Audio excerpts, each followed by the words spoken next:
My name is Joey Repice, and I am a small batch, all organic hot sauce producer from Southern Oregon.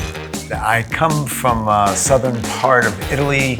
My parents were descendants of Calabria. I mean, my mom was a phenomenal cook, but that sensibility in the kitchen was something that I got from my mother. The defining difference between the way I make hot sauce and a lot of other hot sauce producers is that I roast my peppers. I get these mini sweet peppers and I roast them to perfection. There's no additives, no preservatives, no binders. We hold the bar up really high. I use only the highest quality ingredients to put into Joey's hot sauce. Joey's hot sauce is more than just a hot sauce. It literally is like Joey in a bottle. The really funny thing about me starting to make hot sauce was that it wasn't planned. It just kind of landed on my lap. A few years ago, Joey and I were living in Southern California.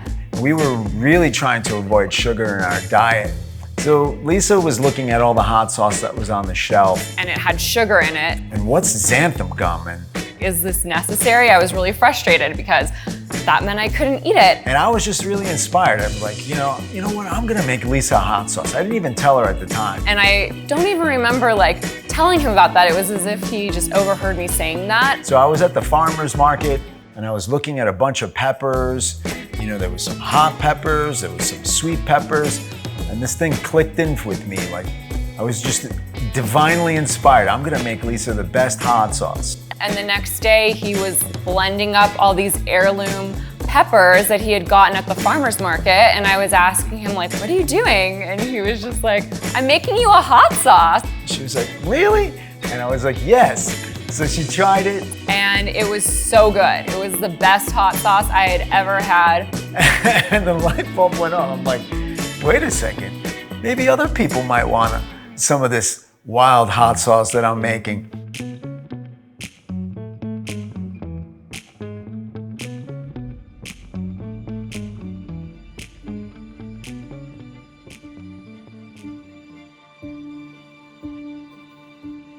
Well, here in Oregon, on the whole western coast, we've been experiencing fires.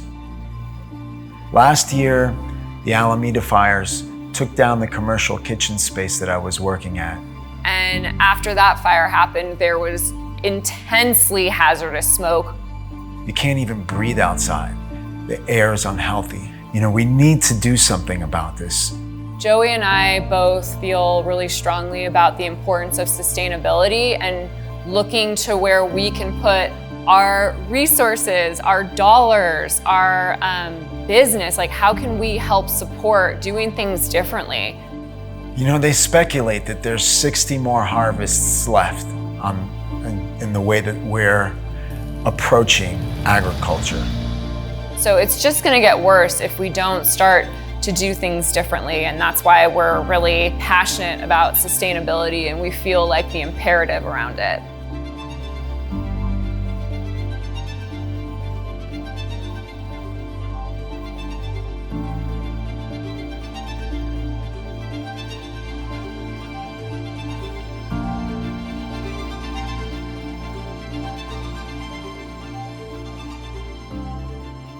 I happen to be thinking about what are we going to invest into?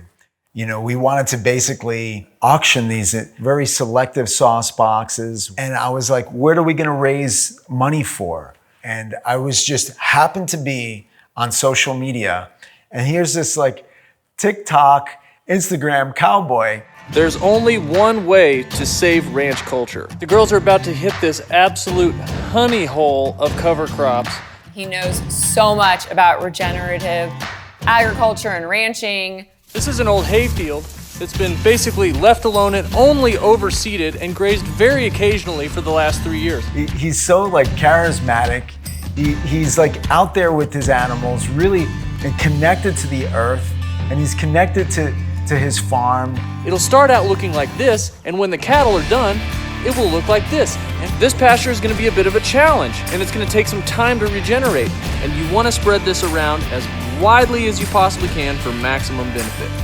we decided, all right, we're gonna meet up with Hobbs. We were super excited to meet up and go to the cattle ranch.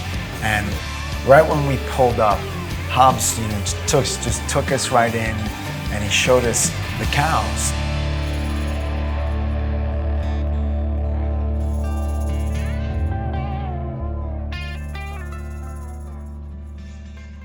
Traditionally, the purpose of ranching has been to produce beef for the consumption of humans. However, now ranching is basically taking care of the landscape using cattle.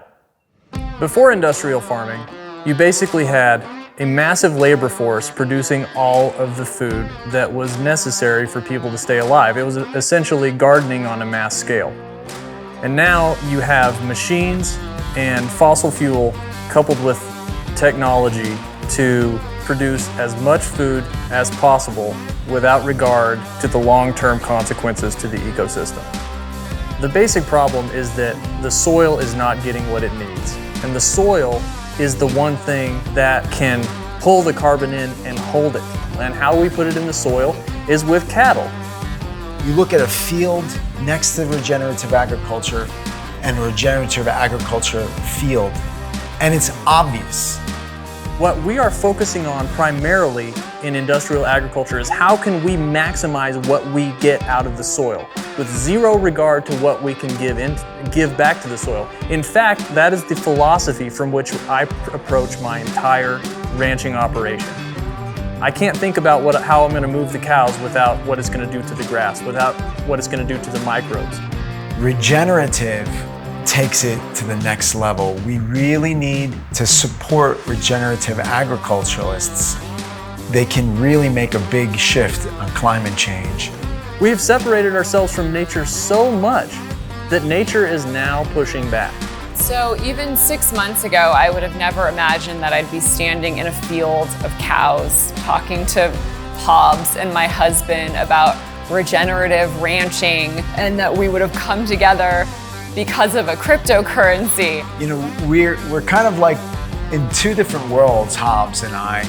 You know, I'm making hot sauce and he's on this cattle ranch, but in some strange way, we're really trying to make a difference on the planet.